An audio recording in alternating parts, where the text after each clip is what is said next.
What is going on, everybody? Welcome back to Dog Talk with your host, Holden. Hope everybody's doing good today. Glad to have you guys back here with us as we prepare for another episode, getting ready to face off against South Carolina this weekend. Very excited for that first true road game of the season, even though we opened up in Atlanta to start the season. Not really a true road game. I mean, that was, I'd say, I'd be willing to say 75, 80% Dogs in that one against Oregon. And then obviously get the home game against Samford. Man, I almost said Samson. Samford this past week in a home game. So first true road atmosphere for these Dogs, headed over to Columbia, South Carolina, one of the hottest places in the world to have to play a football game. And we're playing it at lunchtime this coming Saturday. Luckily, the weather doesn't look like it's going to be too terrible for this game, but like I said, it's going to be hot, even though it says it's 80 degrees. 80 degrees sitting in Columbia, South Carolina is a different kind of hot. And then you're also going to have to sit there and listen to Sandarude all day long, too. So it just doesn't get much better. Doesn't get much better. We're jumping into it, though. I'm going to try things a little bit differently off the top here. Make sure you guys follow us on Twitter, starting off there. But that's at Dog Talk 20. YouTube is rolling. Glad to have you guys back on video here. If you guys are watching on video, make sure you like and subscribe to the channel as well. This is what we're getting to. We've got a few news and notes to get to before we get kind of geared up for the South Carolina conversation. And then we're going to jump around some of these other really big games that are going on around the country this week, as well as kind of get to our picks, I guess. We've got some Twitter polls that we'll get to at the end of the episode, and that is kind of like, it's pretty much what we're looking at. So let's jump right into it. Dogs, this is the news I have for you, at least for Georgia's sake. Kind of getting things rolling off the top here. And it's really on an injury front. I'll tell you what, we'll hold the injuries for a second. Biggest news that came out yesterday was that Georgia and Oklahoma for the 2023 series, starting at home and home, I think it's like 23, and I don't know, I feel like the second one was like 2031, way down the line, something that nobody that's even playing on this team in 2023 would even know. Anyways, that home and home has been canceled. I haven't read very deeply into it. As soon as I saw it, I thought that may have even come out today, to be honest with you. Anyways, it doesn't matter. Reading that, the first initial thought that I saw of that was this is the SEC's way of going ahead and saying, hey, Oklahoma, they're headed to the SEC. We've got to go ahead and get things lined up on our scheduling and change some stuff up so that way we can be prepared for Oklahoma coming into the SEC, which, by the way, I don't believe that would have Oklahoma playing against Georgia in this case, because I think Oklahoma would be on the West. You know, I don't know exactly what they're going to do on this change-up. We've kind of talked about that in and out over the past couple of seasons, preparing for them to be coming. Wasn't sure if it was going to happen sooner or later. I still don't know if this is something that's going to happen next year or if we're still waiting that time out. I don't know. And to be honest with you, off the top of my head right now, I'm kind of blanking on exactly when they're supposed to be coming, whether that's 25, 26.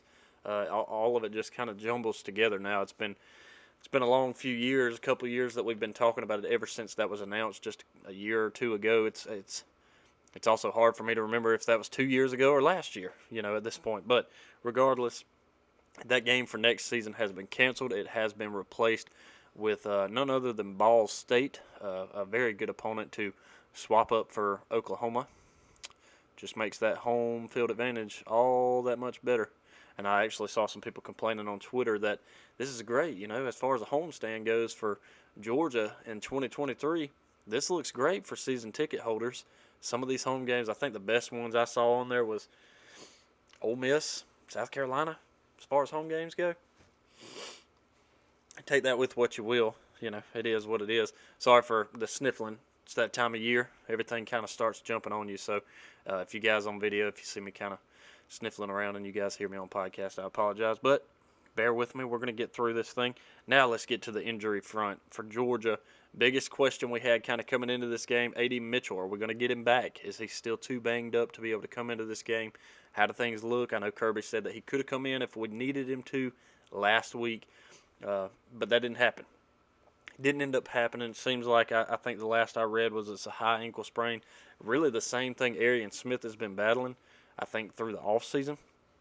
Don't quote me on that. Could be wrong as well, but that was something just in news and notes talking that I was actually listening and reading to. And Arian Smith is also working and putting weight bearing on that ankle as well, but they do not expect him to be back this week. A.D. Mitchell is also very doubtful for this South Carolina game. It kind of stings to be without him, but you saw last week between Jackson Meeks, between Dylan Bell, and Marcus Rosemary Jack Saint coming back in as well. Having those guys in there to be able to back him up, that helps a lot. That's a very good helping hand. You know, I'd love to see a little bit more production out of Kearis Jackson too. Obviously, we've seen what Ladd's been doing over the years, so I'm not necessarily concerned about him and what he brings to the table as far as helping in the wideout room. I still feel good, still feel comfortable. Defensively, we still look good. Not exactly sure how things are going with Christopher Smith. Tyke Smith, it seems like he may have even been battling something as well, so a couple of things that we'll have to kind of keep an eye on Georgia's front. Now, South Carolina's front, that's a completely different story. South Carolina is without many players, two guys of which tore their ACL against Arkansas last week, and they're out for the rest of the season. And then there's five guys, four of which are on defense for South Carolina.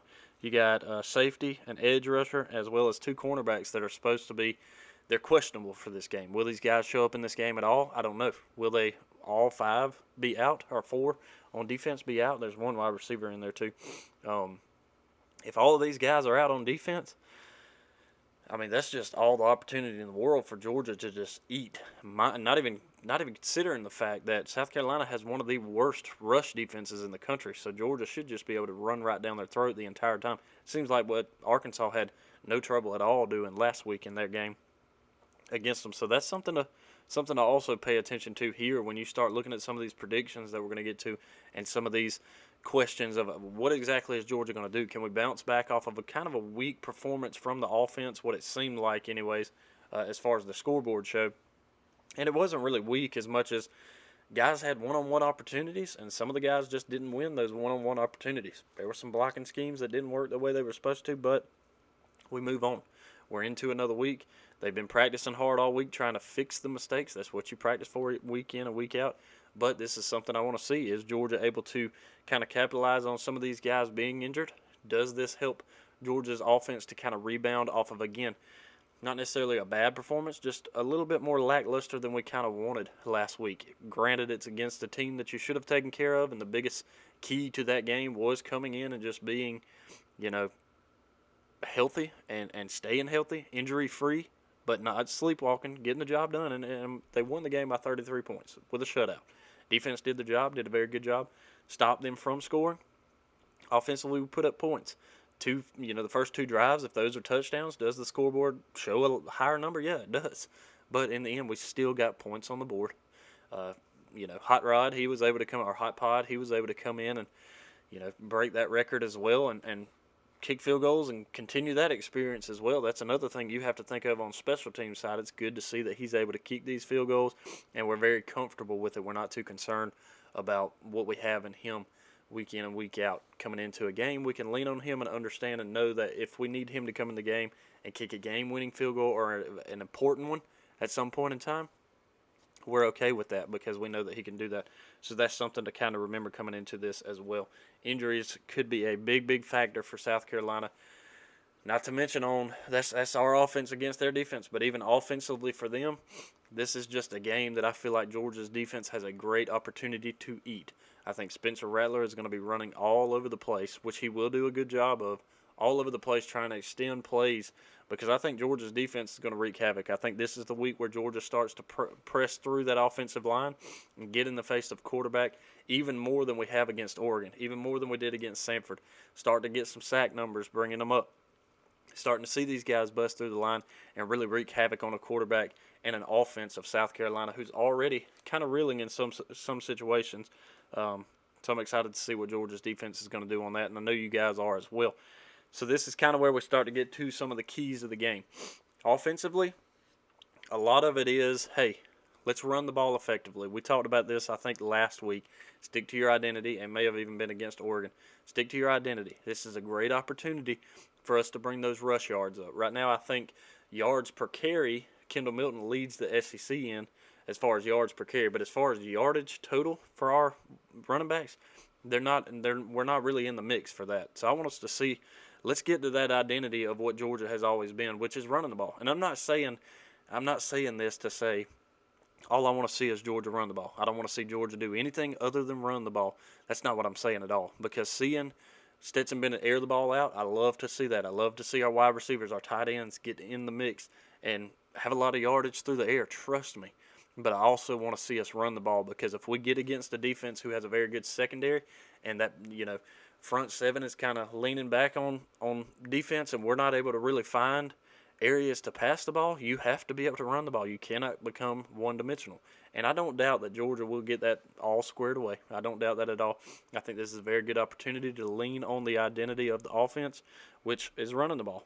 Kirby said in his presser, you have to kind of lean towards what your specialty is. If it's the quarterbacks, obviously you're leaning towards the quarterbacks. If it's your tight ends, you're leaning that way. If it's your wideouts, you're leaning that way. If it's your running backs and O-line, you're running the ball. And I think Georgia offensively has a very good O-line. Trying not to be biased as much as I can, Georgia's offense is very experienced. There's some guys, yes, they're young and they still need more experience. I'm not saying that. But Georgia has very good experience on the line.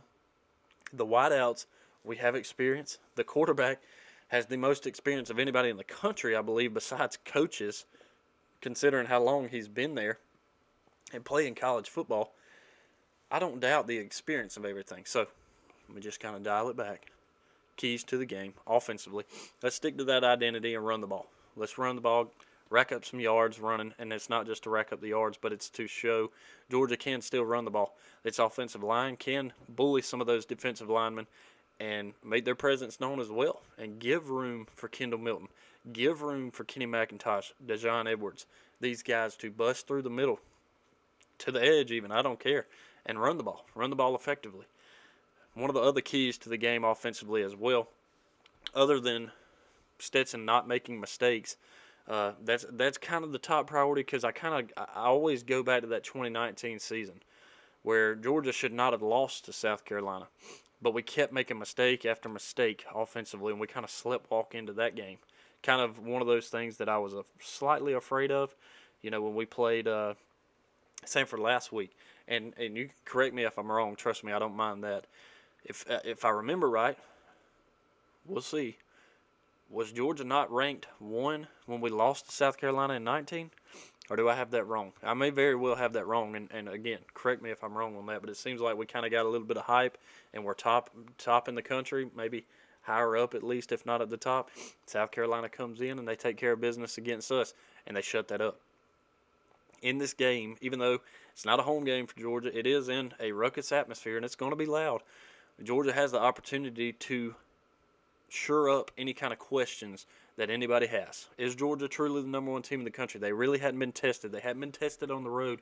South Carolina's probably not that test, but if you come in here and you dominate on both sides of the ball, but if you come in here and dominate and show guys, okay, Georgia can still run the ball. Georgia's offense is still high-powered. Maybe they just took it easy. It was kind of a quiet and wet kind of game against Sanford the week before, a team that you thought you might put 60 points on. You put 33 on. You come in here against South Carolina, the line's at like 24.5, and you take and cover that, teams will start, or everybody really will probably start to give you even more credit. I mean, you're at the number 1 team in the country. You can't get any higher than that, other than everybody being reassured of, okay, we made the right decision. Georgia is the number 1 team in the country. They go to William Bryce Stadium and they play South Carolina, a reeling South Carolina. But if they can beat them convincingly, then at least you kind of get that. So keys, offensively, sticking to the identity. Stetson, no mistakes. And then the last thing, I like to give 3 on each. I want to see the tight ends get a little bit more action. I want to see Darnell Washington get used more outside of just pass blocking, outside of just run blocking. I want to see the ball in his hands and more. Get the ball in your playmakers' hands. We do that every week, but it just seems like Brock, we've had a couple of passes to him. Ladd's kind of getting the ball more, which I like. I want to see Darnell get the ball more. I want to see Arik get in here. I know he's still kind of battling through some, not necessarily adversity, but just having to build confidence and get better and better. Every week in practice, you get better. You build the confidence. You start to show the coaches as well as yourself, I'm good at this. I'm pretty good at this football thing, and I can do this. So I want to see those guys get involved as well. On the defensive side of the ball, first of all, is containing Spencer Rattler. Those plays where he kind of has like a Bo Nix kind of a drive where maybe South Carolina is moving the ball effectively a little bit, and he is extending plays by using his legs to get outside of the pocket. Containment, that's the biggest thing. Containment on him. I do not doubt that if we Rattler, that he is going to make mistakes. Like I said off the top of the season, you don't leave the Big 12 and come to the SEC and not necessarily be successful in the Big 12 and expect to be successful against the SEC, especially in the East where you're having to play a Florida who's getting better, a Kentucky who is a good team this year, a Tennessee who's getting better, and not to mention every year you're going to have to play Georgia, who for the past 3 to 5 years has been consistently very good and at the top of the country as well. So affecting the quarterback, containing the quarterback, a lot of this is repetitive week in and week out, but containing him when he is trying to extend a play and using his legs to get to the outside is containing that. Force turnovers, that's the second key of the game. I want to see more turnovers from this defense. Not that we haven't been doing that. I think we got a couple, obviously a really, really good pick to start the season off against Oregon.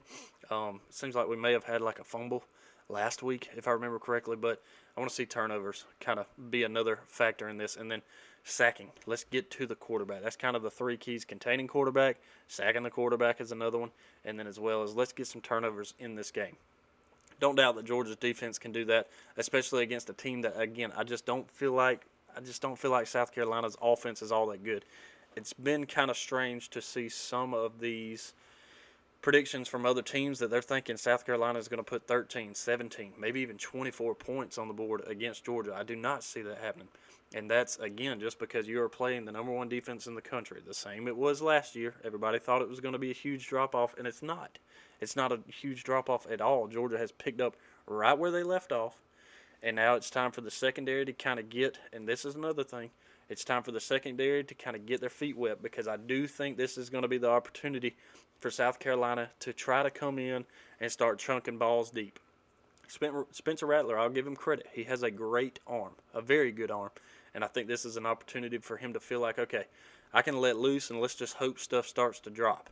That's where our secondary has to be locked down. You have to be elite. You're either elite or you're not. You know what the saying is year in and year out, and we're going to continue that as well, just as Kirby did just a couple of years ago. But seeing South Carolina get these 17 and 13 points, it's not going to happen. I would be surprised if South Carolina scores 13, I'm going to be a little surprised. If they score any more than that, I'm going to be very surprised, because to me, something on defense has kind of fallen apart, or some injuries, something has happened, and that happens. You can't always help it, but I will be surprised. And that's kind of where we get to my pick of the week. My prediction on it, 41-6, flat out. I got to sitting down thinking, I was like, they might score a little bit here. Our offense was no. I think this is the bounce back week for offense. The weather's going to be great. It's not going to be wet. It's going to be hot. Georgia plays in the heat. We're not that far from South Carolina. We're not that far from Columbia, South Carolina, in Athens as it is. I think Georgia's offense comes back alive. I think that, especially against this defense, who right now, if you have some of these injuries, if you lose these 4 and 5 guys, all of a sudden, you're just having to put a two-deep defense into more and more depth. Some of the issues that Kirby has discussed in times about Georgia's defense as well as on the offense, but defensively is you want to have that depth. Well, if South Carolina doesn't have the depth, especially the experience when you're going up against the number one team in the country, I think Georgia's offense is going to kind of jump on top of that and just pound the rock as much as they can. That's why I think the offense rebounds very nicely. I think they get in the red zone a couple of times. I think we stop some of that. And then I still think they get a field goal or two in this game, which I'm okay with that. That's a win in my book. They get in the red zone, they kick a field goal. I count that as a win as long as we're scoring touchdowns. One last thing that I do want to mention. This isn't a key to the game, but this is something to mention because South Carolina, I have noticed over the past couple of years, is very good at this. Special teams defense, in particular for South Carolina, is good. South Carolina has blocked field goals. They have blocked punts. I think they even did it against Arkansas on Saturday. So that is something Georgia's offensive special teams, if that makes sense, for instance, punting the ball, with right now, a rookie punter from Australia who has only, I think, kicked the ball twice so far in the season. So he's only had to kick the ball twice. He is going to have to be smart in this game if we get in a punting situation to where he's got to know, get rid of this ball. Get rid of it quickly because those guys, they're going to pin their ears back and they're going to come and try to block some kicks and try to flip the field. Or if we're deep in our own territory in situations, they're going to try to take that in for a score, for an easy score on that. That's something to watch out for. That's probably one of the biggest threats that South Carolina does pose coming into this game. So I want to remind you guys about that, and that'll kind of be the last thing wrapping up on the at least for preparing for this game, the preview, I should say. I will give credit to their special teams. Their special teams is pretty good, and we have to be prepared for that. Georgia's first game of the season, 7 straight drives, 7 straight scores. Seems like against Samford, 6 straight drives, 6 straight scores before you have to punt the ball. So that's a good way to start. Start hard and heavy and scoring quick and early. If you go in there and you punch them in the mouth and all of a sudden you're up 21-0 and we aren't even done with the first quarter, that slows the team down. But if we get in there and all of a sudden they kind of bite back and they do maybe get a scoop and score or something off of a block punt, and all of a sudden we're looking at a 10-7 game going into the second quarter or something like that, you don't want to let a team like this stick around. Not because they are better than you, but because when you let teams like this stick around, they can find a way to beat you. I do not see that happening. Again, 41-6 is the prediction on it. I don't see that happening, but that's the keys to the game, in my opinion, that Georgia has to do to try to break down their defense, score a lot, as well as our defense, show why they are elite and why they're the number 1 team in the country as well. Kind of moving forward into the picks, I did not get the graphic up. I just kind of blanked on it. I wrote all of them down, and I was like, I need to do the graphic so I can put it up on Instagram, put it up on Twitter, all this good stuff, as well as when we do the show here for YouTube as well. Just forgot. That's all there is to it. But I can at least run through it. And I'll do that. Georgia, South Carolina will be the first pick because every week I'm going to pick it. I'm going to pick Georgia, and I'm also going to take the 24.5. At first, I sat back and I was like, man, I just don't know. This is a very good opportunity for this to be a 34-10, and all of a sudden it's right there on the line, that 25 and that hook. It kind of gets you sometimes. But I think Georgia's going to handle business, and I look forward to seeing Georgia do that. Give me Georgia minus 24.5 coming in this one. A very intriguing game. And this is because I don't know who's good. I don't know if these two teams are good. There's a lot of credit going Penn State's way as Penn State travels to the Plains to play Auburn.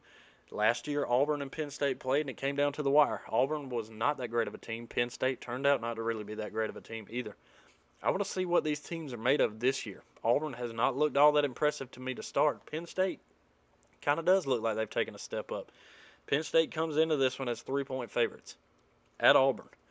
This is a very good game, but I do think Penn State ends up taking this one on the Plains as well. Give me Penn State for the win and -3 coming into this one. This next one, I don't know that I want to pick a winner in, and it's Texas A&M and Miami. And this is why. Texas A&M, very rough game last week against App State. Very rough game. Miami has had tendencies in the past, though, to kind of sit back and make you think this is going to be a really good team, and then they get in a game like this and they completely crap the bed. I'm just going to be honest with you. There have been a time or two where I was like, Miami actually might be a pretty good team. For example, they played Alabama somewhat well a couple of years ago when they started the season against them. I think Alabama still ended up barn burning them by the end, but I was like, hey, they kind of stuck around. They might be good. They were not, and they proved that very quickly after that. So I don't really know. I'm not going to pick Miami or A&M, but I am going to pick Miami +6 in this one because I think A&M is actually a 6-point favorite in this one. I'm going to take Miami +6 because I think Miami can keep it closer than that. But I also think that if Miami wins that, obviously you get the +6 anyway, so it's okay. But A&M's offense is so suspect to me. I don't know if it's Haynes King. I don't know if give Max Johnson the opportunity. I don't know if Jimbo's going to do that. There is a lot right now riding on. He's got all the eyes in the world watching him and what he does with this program moving forward because defensively, yeah, they're good. App State, I don't think, has a bad offense, and you held them to 17 points. That's pretty good considering you should have probably scored about 30 to 40 points, and you didn't. That's all there is to it. I don't know what the line was. I don't remember what it was last week. I can't keep up with all that unless I write it down and have it sitting here. But regardless, this is a game where Miami can either show up and prove that, hey, we are the 13 team in the country, I think is what Miami's ranked now. They can either show up and prove that, or they can do what they've done in years past and not really show you much of anything. and I'm not really sure if that's what's going to happen or not. So that's why I don't want to pick it one way or another, but I am at least going to take Miami plus the 6 as far as points go. Then we get to Mississippi State and LSU, a game that for the longest time LSU has reigned heavily over Mississippi State. And over the past couple of years, Mississippi State has come in, and they have actually started to fight back against that. I think it was last year, as a matter of fact, maybe if not the year before, that Mississippi State actually got the win over LSU. They're headed into Baton Rouge. This is a big game. And this, I think, is the first time that LSU has been at home and Mississippi State has actually been favored in a game. This may have been the first time in a long time that LSU has not been favored at home in general. I could be wrong about that. Obviously, if Alabama's headed to LSU, most of the time they're going to be the home favorite. And I don't remember who went where last year. Don't think that matters this year either because LSU is inferior in comparison. I will say Mississippi State is kind of a sleeper team. Not that I think they're going to be a team that slips up and all of a sudden beats Alabama and wins the SEC West. I don't think that's the case. But I do, again, I've told you guys for a couple of years now, I believe in the quarterback over there. I think Will Rogers is a very good quarterback. Mike Leach loves to throw the ball, and the kid can throw the ball. So I think this is a very good opportunity for Mississippi State to go into Baton Rouge and take care of LSU. Not necessarily handedly. Again, this line is 2.5, but I'll take Mississippi State for the win, minus 2.5, and that's my pick. So I like to just do a few pretty simple on it. This is what I got. Georgia for the win, minus 24.5. Penn State for the win, minus 3. Just give me Miami plus 6, so that's just one pick. And then give me Mississippi State minus the 2.5 as well. So 2 more picks on that. So that's at least the picks. Now let's look at some of the other big games that there are around the country. Obviously, Georgia, South Carolina, 12 o'clock on ESPN, Williams-Brice Stadium. Oklahoma, Nebraska. Oklahoma should be able to take care of business in this. They are the number 6 team in the country. Nebraska head coach is no longer there. Finally getting rid of Scott Frost. They are 1-2 coming in this, even though they're at home. Oklahoma's 11-point favorites. The surprising thing on this is the over-under is 66. I'm very surprised that line's that high, considering Oklahoma's only an 11-point favorite. So what is that? That's what, 55? All right, I'm completely blanking on every single bit of the math. 55-44. I just don't see. I don't see Nebraska scoring that kind of points. I really don't. But regardless, that's one game maybe to watch. Maybe Nebraska gets a little bit of life about them. I really don't expect that to happen. Kind of take Oklahoma to kind of take care of business there. That at 12 o'clock as well. So kind of get to flip back and forth between a few games there. Big one at 3:30 on Fox. Number 12 BYU traveling to number 25 Oregon. That one's in Eugene. Weather is 60 degrees and rainy. It's going to be interesting. Oregon, even though BYU's 12th team in the country, Oregon's a 3.5-point favorite. This is one really good thing, and this is why we talk about this. This is a good game that if Oregon wins, it looks very good for Georgia. That's why in this game I'm going to pull for Oregon. I'm not going to say that they're going to win. They are 3.5-point favorites. But this is also a game last year that I pulled for Oregon to win against Utah, and they did not. They got absolutely slapped in the mouth by Utah. So this is a very good opportunity for Oregon to either show up, or this is a very good opportunity for Oregon to show, okay, they're not as good as we thought they were.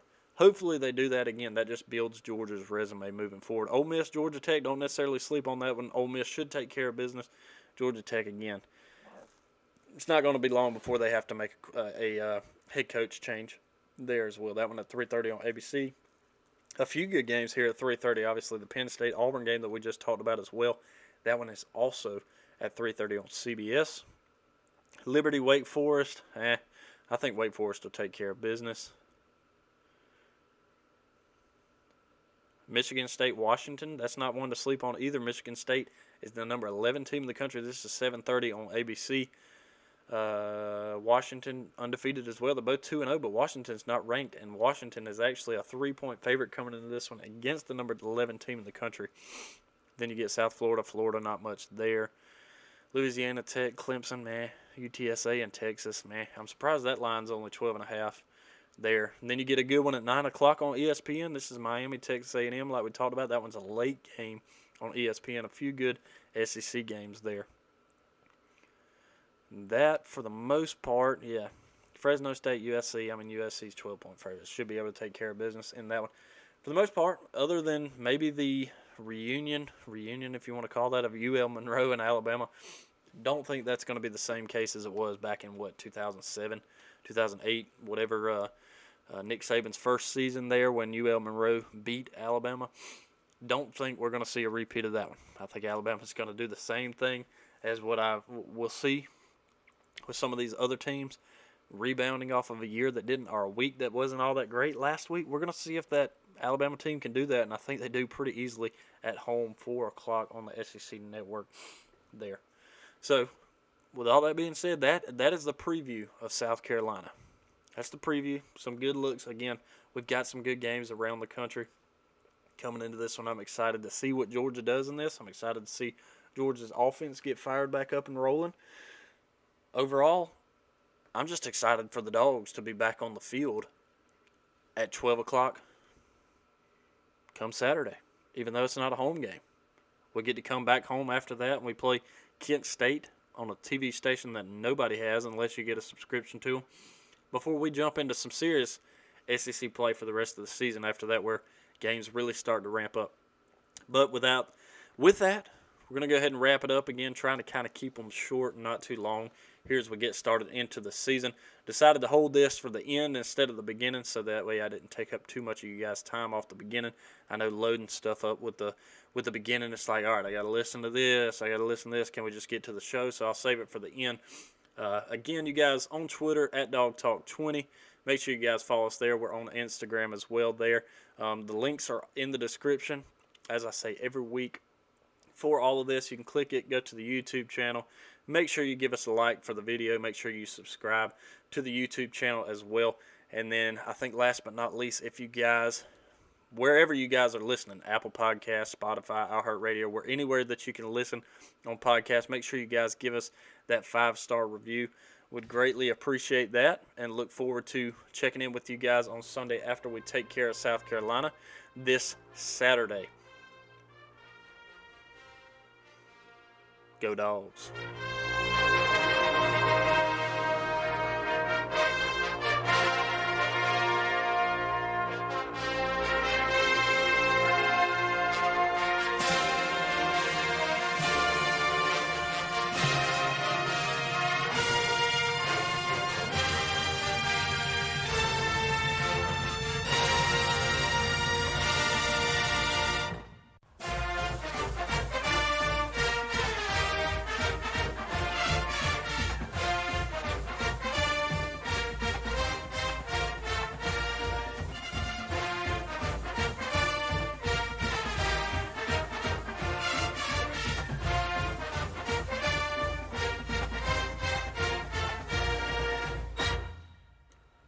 I bet you if I was to tell you that in the SEC there would be 4 teams, if I was to tell you preseason there would be 4 SEC teams ranked in the top 10 before we ever even get started with the season, 2 weeks into the season, that there'll be 4 teams in the top 10 from the SEC, none of you would have thought that Kentucky and Arkansas would have been involved in those 2 teams.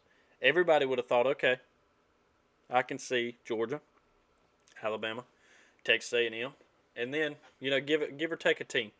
Maybe you do take an Arkansas in that spot, jumping into the top 10. But the other thing is, nobody would have thought that Georgia would also be a top, unless you're a true Georgia fan. You knew where Georgia belonged coming into this season, and that's where Georgia is, the top of the country. Go Dogs.